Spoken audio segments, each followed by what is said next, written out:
Ela era a esposa de um herói de guerra, mas seu nome ficou marcado para sempre por um escândalo que abalou o reino de Israel.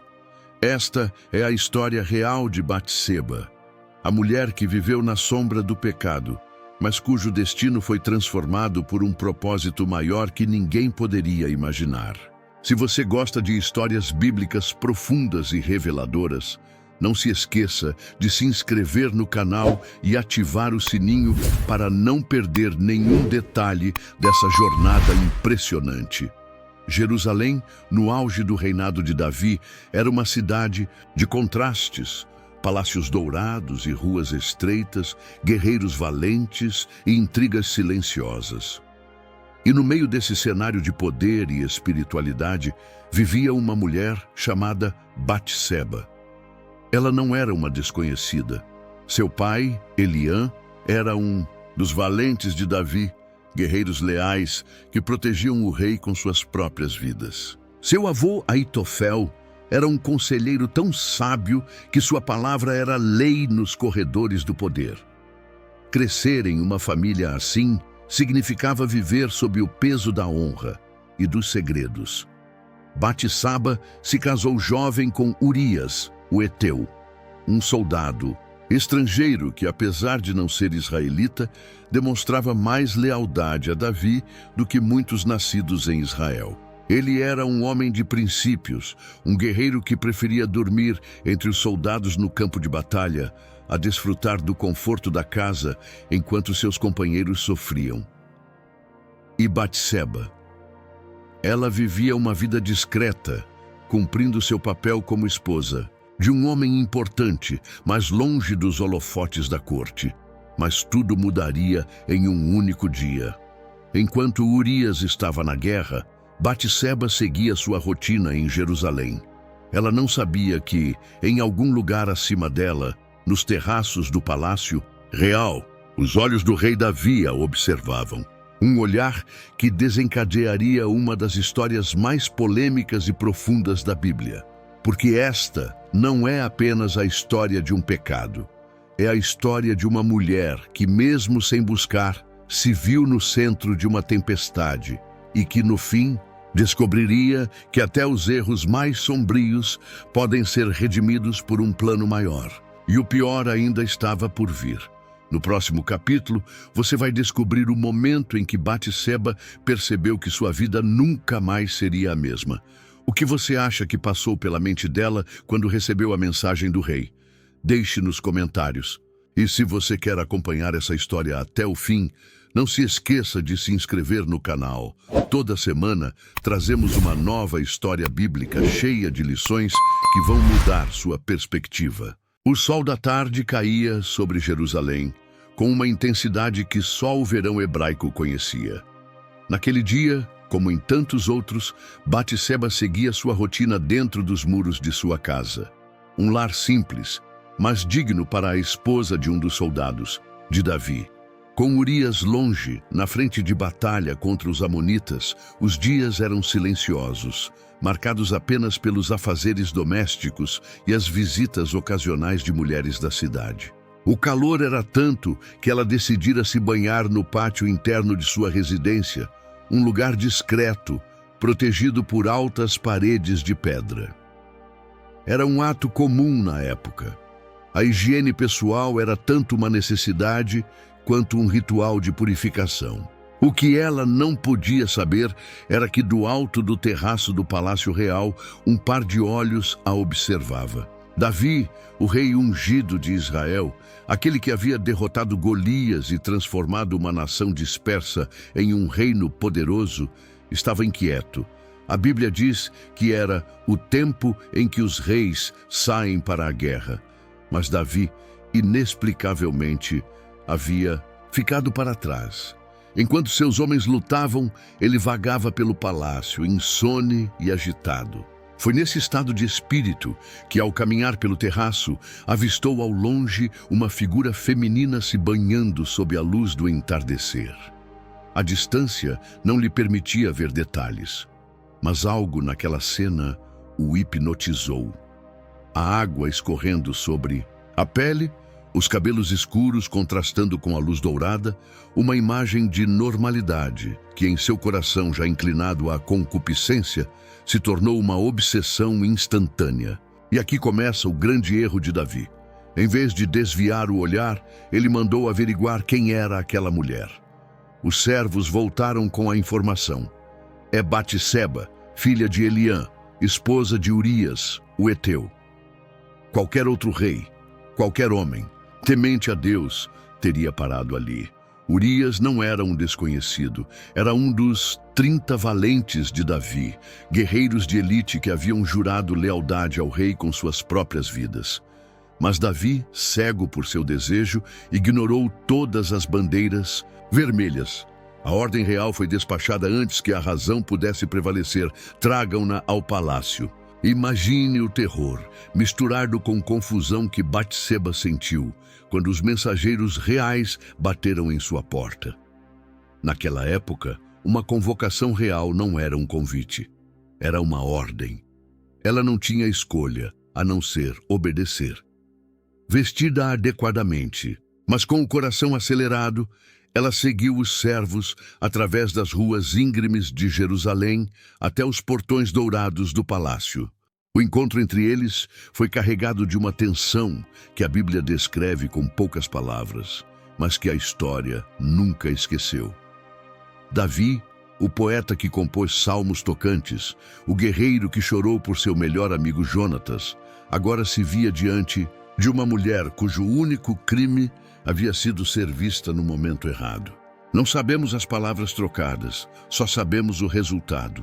Naquela noite, Batseba deixou o palácio carregando um segredo que mudaria sua vida para sempre. Mas o pior ainda estava por vir, porque algumas semanas depois, Batseba descobriria que aquele único encontro havia plantado uma semente, uma que cresceria não como bênção, mas como a raiz da maior crise do reinado de Davi. O que ela faria quando percebesse que estava grávida do rei? Como um guerreiro leal como Urias reagiria à traição mais obscura?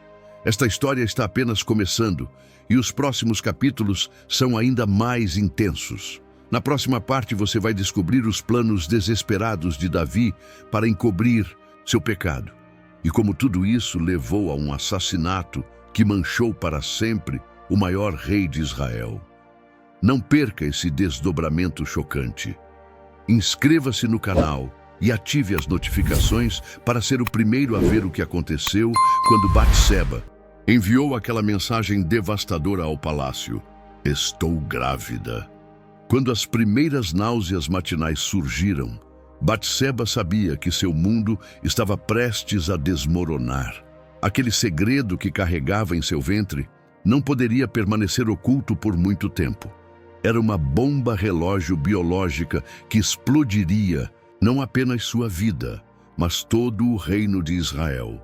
O que se seguiu foi uma série de mentiras, manipulações e, finalmente, um assassinato que mancharia para sempre o legado do homem chamado o Amado de Deus. As semanas se arrastaram com uma lentidão agonizante para Batseba.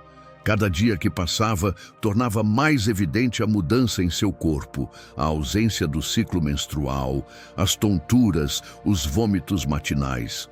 Na cultura da época, uma gravidez fora do casamento não era apenas um escândalo social. Era um crime punível com a morte por apedrejamento. E ela, esposa de um dos guerreiros mais respeitados do reino, estava grávida do próprio rei. O terror a consumia por dentro. Quantas noites ela passou em claro, imaginando cenários impossíveis. Talvez tenha pensado em fugir, em sumir nas montanhas de Judá. Mas para onde iria a esposa de Urias sem levantar suspeitas? E mesmo que conseguisse, como sobreviveria sozinha? Não havia saída, exceto uma. Com mãos trêmulas, ela preparou uma mensagem discreta e a enviou ao palácio através de um servo de confiança. Apenas 3 palavras, mas que ecoariam como um trovão nos corredores reais. Estou grávida de você. No palácio, Davi recebeu a mensagem como um golpe no estômago. O grande estrategista, o vencedor de incontáveis batalhas, agora se via encurralado por suas próprias ações. Sua primeira reação foi de pânico, seguido imediatamente por um cálculo político frio. Ele precisava de uma solução, e rápido. O plano inicial foi quase infantil em sua simplicidade. Trazer Urias de volta da guerra, fazê-lo dormir com sua esposa, e assim o bebê seria legitimado. Davi ordenou que o comandante Joabe enviasse Urias a Jerusalém sob o pretexto de trazer relatórios da batalha. Quando o guerreiro chegou, sujo da poeira do campo de batalha, Davi o recebeu com falsa cordialidade. Fez perguntas sobre a guerra, ofereceu comida e vinho, e então, com uma lábia que só os grandes políticos possuem, sugeriu que Urias fosse para casa descansar com sua esposa. Mas o que Davi não contava era com a integridade inquebrantável de Urias. Enquanto os companheiros de armas dormiam em tendas, sob a ameaça constante do inimigo, como poderia ele desfrutar do conforto de sua cama? Urias passou a noite dormindo à porta do palácio, junto aos guardas. Um ato de lealdade que, ironicamente, selou seu destino. Davi tentou novamente no dia seguinte, desta vez embriagando Urias. Mas mesmo intoxicado, o caráter do guerreiro prevaleceu. Foi então que o rei tomou a decisão mais sombria de seu reinado. Com mãos firmes, escreveu uma carta a Joabe, uma sentença de morte disfarçada de ordem militar. Coloquem Urias na linha de frente mais perigosa e recuem para que ele seja ferido e morra. A frieza dessas palavras revela o abismo moral em que Davi havia caído. Urias, o homem que carregou sua própria sentença de morte sem saber, morreu como viveu, com honra, na frente de batalha. Quando a notícia chegou a Jerusalém, Davi fingiu luto público, enquanto secretamente respirava aliviado. O obstáculo havia sido removido, mas havia um detalhe que o rei, em sua arrogância, havia esquecido. No universo moral das Escrituras, nenhum ato fica realmente oculto. Enquanto Davi se apressava em tomar Batseba como esposa, agora uma viúva respeitável, pensando ter resolvido o problema, os olhos que realmente importavam já haviam visto tudo. O casamento real deveria ter sido o final feliz dessa história tortuosa, mas nos bastidores celestiais, uma conta estava sendo preparada, e o cobrador não seria um simples profeta, mas o próprio Deus de Israel. O que aconteceu quando a verdade veio à tona de forma tão dramática que nem mesmo o poderoso rei Davi poderia ignorar? A história está prestes a atingir seu clímax devastador. Na próxima parte, você testemunhará um dos confrontos mais eletrizantes da Bíblia, quando o profeta Natã desmascara Davi com uma simples parábola que fará o rei se ver no espelho de sua própria maldade. Não perca este momento crucial.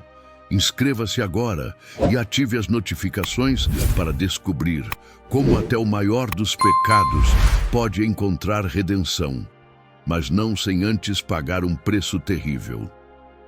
O palácio real estava silencioso naquela manhã, um silêncio pesado, como o momento antes da tempestade. Davi pensava ter saído ileso de seu pecado, casado com Batseba e aguardando o nascimento de seu filho. Mas havia um detalhe que seu poder real não podia controlar. O profeta Natã estava a caminho, enviado por Deus com uma mensagem que faria o rei mais poderoso de Israel cair de joelhos em lágrimas. Este é o momento em que a justiça divina confronta o pecado real. Os meses seguintes ao casamento de Davi com Batseba foram marcados por uma falsa tranquilidade. Publicamente, tudo parecia em ordem. O luto por Urias havia terminado.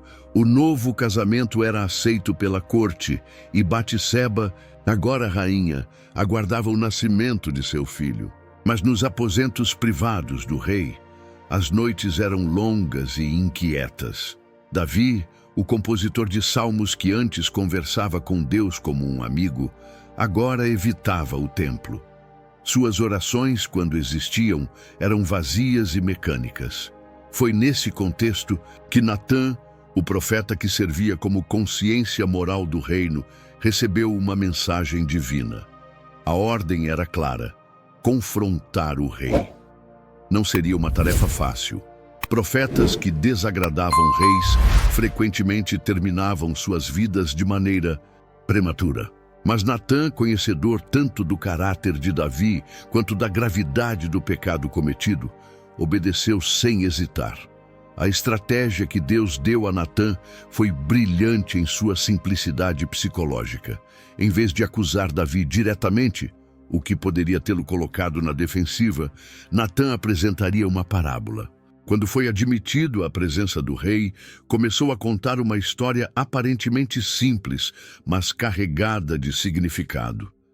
Havia 2 homens numa certa cidade, um rico e outro pobre. O rico possuía muitas ovelhas e bois, mas o pobre não tinha coisa alguma senão uma única cordeirinha que ele comprara e criara. Ela crescera junto com ele e com seus filhos, comia do seu pão, bebia do seu copo e dormia em seu colo. Era como uma filha para ele. Natã continuou, descrevendo como um viajante chegou à casa do homem rico. Em vez de tomar uma de suas muitas ovelhas para preparar um banquete, o rico roubou a única ovelha do pobre e a matou para seu convidado. A reação de Davi foi imediata e violenta. Sua face se avermelhou de indignação, e antes mesmo que Natã terminasse, o rei explodiu. Tão certo como vive o Senhor, o homem que fez isso merece a morte. Ele deve restituir 4 vezes o valor da ovelha, porquanto cometeu esse crime e não teve compaixão. O silêncio que se seguiu foi cortante. Natã manteve seus olhos fixos no rei, permitindo que as próprias palavras de Davi ecoassem na sala. Então, com uma voz que misturava autoridade divina e tristeza pessoal, o profeta declarou: "Tu és esse homem." As palavras caíram como um martelo sobre Davi. Natã continuou, revelando detalhes que só poderiam ser conhecidos por revelação divina. "Assim diz o Senhor, Deus de Israel: eu te ungi rei sobre Israel e te livrei das mãos de Saul. Dei-te a casa do teu senhor e as mulheres de teu senhor em teus braços, e também te dei a casa de Israel e de Judá. E se isso fosse pouco, eu teria acrescentado muito mais. Por que então desprezaste a palavra do Senhor, fazendo o que ele reprova? Tu mataste Urias, o Eteu, ao fio da espada dos amonitas, e tomaste sua mulher para ser tua esposa." O profeta então pronunciou o julgamento divino. A espada nunca se apartaria da casa de Davi. A violência que ele havia semeado colheria dentro de sua própria família, e o filho que Batseba esperava morreria. Cada palavra era como uma faca girando na ferida já aberta da consciência do rei. O que se seguiu foi um dos momentos mais poderosos registrados nas Escrituras. Ao contrário de Saul, que havia tentado justificar seus erros, Davi quebrou completamente. "Pequei contra o Senhor." Foram suas únicas palavras, simples, diretas, sem desculpas ou racionalizações. O homem que havia planejado assassinatos e adulterado agora estava nu diante de Deus, reconhecendo sua culpa total. Natã, cumprido. Seu papel anunciou que, embora o pecado fosse perdoado, as consequências permaneceriam. Quando deixou o palácio, Davi permaneceu sozinho com o peso esmagador de suas ações. As lágrimas que começaram a cair naquele momento dariam origem ao Salmo 51. O clamor angustiado de um coração arrependido. Mas o julgamento anunciado por Natã não demoraria a se cumprir. Enquanto Batseba entrava nos últimos meses de gravidez, uma sombra pairou sobre o palácio real. O que aconteceria quando a criança nascesse? Como Davi reagiria ao ver o preço de seu pecado se materializar diante de seus olhos? A próxima parte desta história revelará um dos episódios mais emocionantes e trágicos da vida de Davi: os 7 dias em que o rei jejuou e orou, implorando a Deus pela vida de seu filho. Você não vai querer perder este momento crucial, que mostra tanto o julgamento quanto a misericórdia divina. Inscreva-se no canal e ative as notificações para acompanhar este desfecho que mudaria para sempre a vida de Davi e Batseba. O parto deveria ter sido um momento de alegria, mas quando Batseba deu à luz seu primeiro filho com Davi, o palácio foi tomado por um silêncio funéreo. A profecia de Natã estava se cumprindo diante de seus olhos. A criança que carregara em seu ventre por 9 meses agora lutava pela vida, pagando o preço por um pecado que não cometera. Neste capítulo sombrio, acompanharemos como a mulher que foi vítima do desejo de um rei se transformaria no instrumento de uma redenção que ninguém poderia prever. O trabalho de parto foi longo e doloroso, tanto física quanto emocionalmente. Para Batseba, cada contração trazia não apenas a dor do nascimento, mas também o peso esmagador da culpa e da condenação profética. Quando finalmente o bebê nasceu, em vez de alegria, o que se espalhou pelos corredores do palácio foi um temor solene. A criança respirava, mas havia algo claramente frágil em seu pequeno corpo, como se a sombra do julgamento divino já estivesse sobre ele. Nos dias que se seguiram, Batseba viveu em um estado de agonia suspensa. Ela passava horas segurando o bebê, sentindo seu calor, contando cada respiração superficial. Enquanto isso, Davi havia se tornado um espectro de si mesmo. O rei que enfrentara gigantes e exércitos inteiros agora se prostava no chão de seu quarto, vestido de saco e coberto de cinzas, recusando-se a comer ou beber. Seus lábios só se moviam para murmurar orações intermináveis, súplicas por misericórdia. A cena era desoladora. A mãe sentada em um canto, abraçando o filho moribundo. O pai de joelhos, implorando a um Deus que parecia ter se tornado surdo, e os servos do palácio trocando olhares nervosos, sem saber como agir diante da tragédia real. 7 dias se passaram dessa maneira. 7 dias em que o tempo pareceu parar no palácio de Jerusalém. No 7º dia, quando a respiração da criança se tornou mais fraca e seus pequenos membros começaram a esfriar, Batseba sentiu algo se romper dentro dela. Ela sabia, antes mesmo que os médicos confirmassem, que seu filho estava partindo. Nesse momento de dor indescritível, algo estranho aconteceu. Enquanto Davi continuava seu luto desesperado, Batseba encontrou uma força que não sabia ter. Talvez fosse o instinto materno, talvez fosse a resignação diante do inevitável, mas quando a criança finalmente expirou, foi ela quem secou as lágrimas e chamou as servas para preparar o pequeno corpo para o sepultamento. A notícia da morte chegou a Davi através de sussurros temerosos.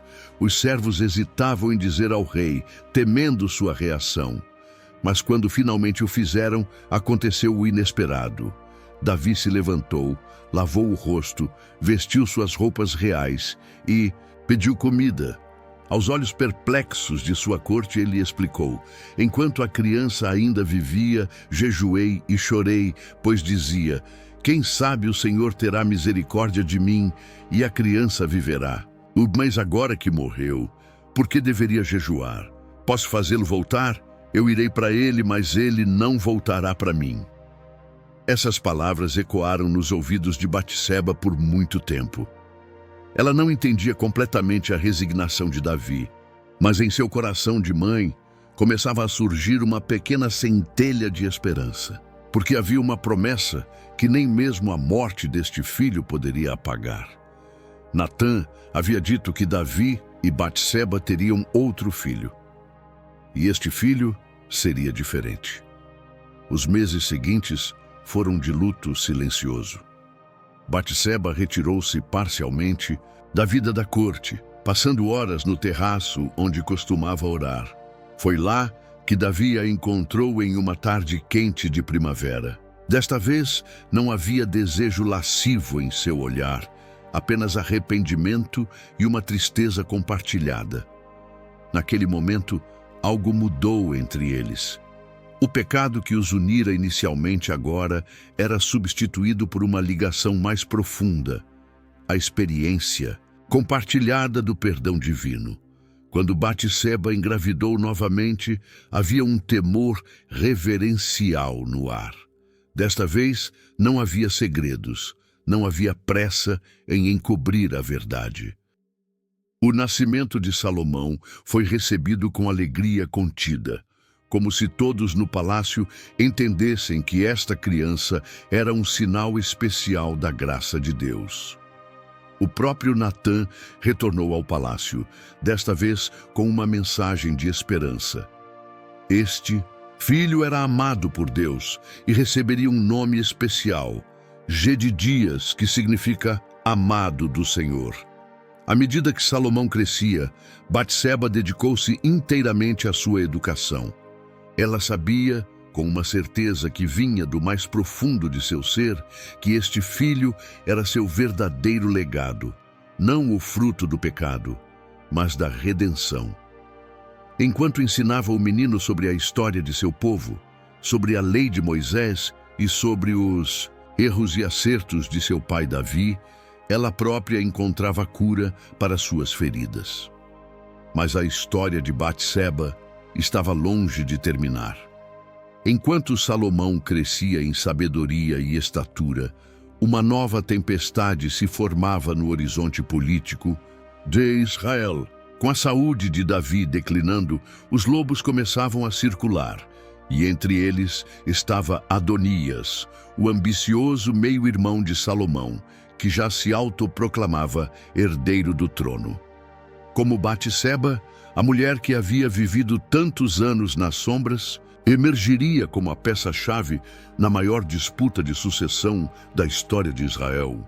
A próxima parte desta jornada épica revelará como Batseba se transformou de vítima do pecado em arquiteta do destino de uma nação.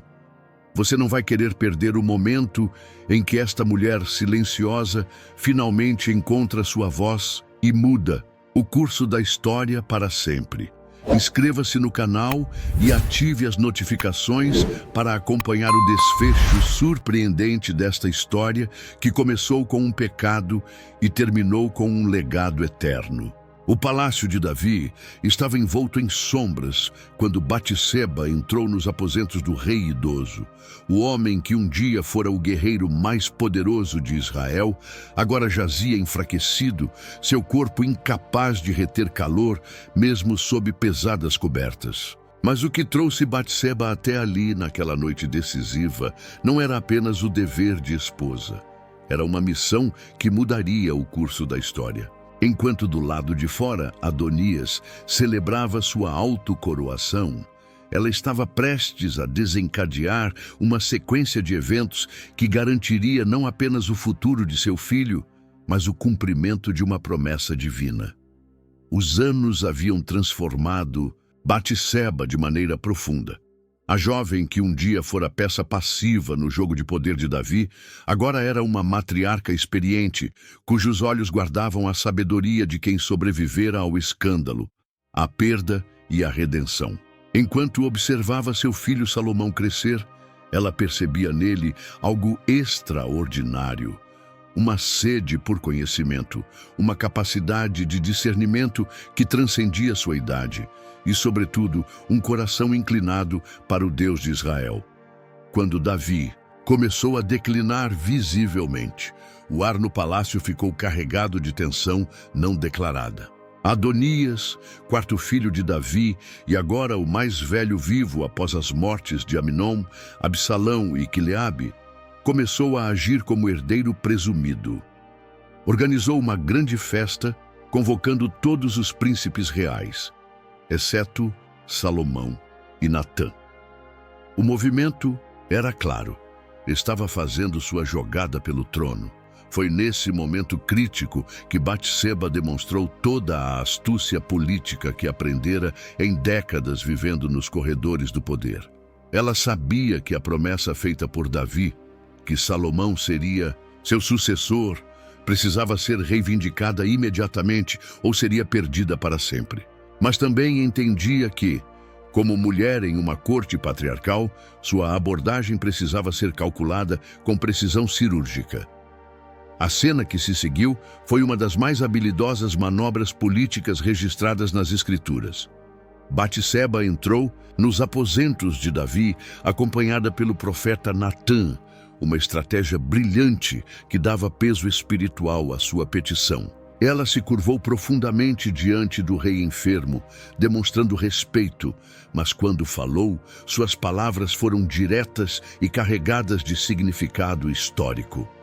Meu Senhor, tu mesmo juraste a tua serva pelo Senhor teu Deus. Salomão, teu filho, reinará depois de mim e se assentará no meu trono. Mas eis que agora Adonias se fez rei, sem que meu senhor o rei o saiba. Cada palavra era cuidadosamente escolhida, cada pausa estrategicamente colocada. Ela continuou, pintando um quadro sombrio do que aconteceria se Adonias assumisse o poder. E quando meu senhor o rei repousar com seus pais, eu e meu filho Salomão seremos considerados criminosos. Enquanto Batseba ainda falava, Natã entrou, corroborando sua história e acrescentando urgência ao apelo. A dupla abordagem foi magistral. A rainha apelando emocionalmente, o profeta confirmando os fatos. Davi, embora fisicamente fraco, ainda possuía a clareza mental para reconhecer a gravidade da situação.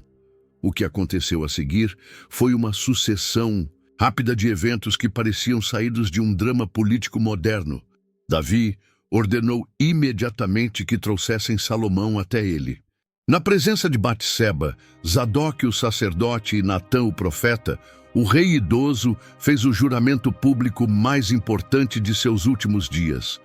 Tomai convosco os servos de vosso senhor, fazei montar Salomão, meu filho, na minha mula, e levai-o a Giom. Ungiu ali rei sobre Israel, tocai a trombeta e dizei, viva o rei Salomão. Batseba assistiu com o coração acelerado enquanto seu filho era levado para sua unção. O som das trombetas ecoando por Jerusalém marcou não apenas a vitória de Salomão, mas o ápice de sua própria jornada, da desgraça ao poder, da infâmia à honra. Quando a notícia chegou ao banquete de Adonias, os convidados se dispersaram, em pânico, e o pretendente ao trono fugiu para se agarrar aos chifres do altar, temendo por sua vida. Nos anos que se seguiram, Batseba assumiu seu papel como Gebirá, a rainha-mãe, com uma dignidade que silenciou qualquer um que ainda ousasse lembrar seus primeiros dias no palácio. Quando Salomão se casou com a filha do faraó, foi a Batseba que a princesa egípcia veio prestar respeito. Quando Adonias tentou outra jogada política pedindo a mão de Abisag, a jovem que cuidava de Davi em seus últimos dias, foi a Batseba que Salomão consultou antes de ordenar a execução de seu meio-irmão. Mas o momento mais revelador da transformação de Batseba veio quando ela interveio em favor de Adonias junto a Salomão. A mulher que poderia ter nutrido ressentimento pelos filhos de Davi com outras mulheres demonstrou uma grandeza de espírito que só o sofrimento refinado pode produzir. Embora Salomão tenha rejeitado seu pedido, pois reconheceu a jogada política por trás do pedido de Adonias, o fato de ele receber sua mãe com todas as honras, levantando-se para saudá-la, curvando-se diante dela e providenciando um trono à sua direita, mostra o lugar único que ela conquistara. O legado final de Batseba, porém, transcendeu até mesmo sua notável ascensão política. Quando Salomão construiu o templo que Davi sonhara, quando sua sabedoria se tornou lendária, quando seu reino atingiu o auge de seu esplendor, tudo isso foi possível porque uma mulher outrora marcada pelo pecado se tornou instrumento da graça divina. E no maior paradoxo de todos, esta mulher, que começara como personagem secundária em um escândalo real, terminou sua vida como ancestral direta do Messias, seu nome eternizado na genealogia de Jesus Cristo. Mas o que podemos aprender hoje desta história milenar? Como a jornada de Batseba, de objeto do desejo de um rei, a arquiteta do destino de uma nação, fala as nossas próprias lutas entre pecado e redenção, entre fraqueza e força. Esta série sobre Batseba chega ao fim, mas suas lições ressoam através dos séculos. Se você foi impactado por esta história de transformação radical, deixe nos comentários qual momento mais tocou seu coração. Não se esqueça de se inscrever no canal. Toda semana exploramos personagens bíblicos sob uma nova perspectiva, revelando como suas jornadas podem iluminar nossos caminhos hoje. A próxima série já está sendo preparada e promete revelar segredos ainda mais surpreendentes das Escrituras.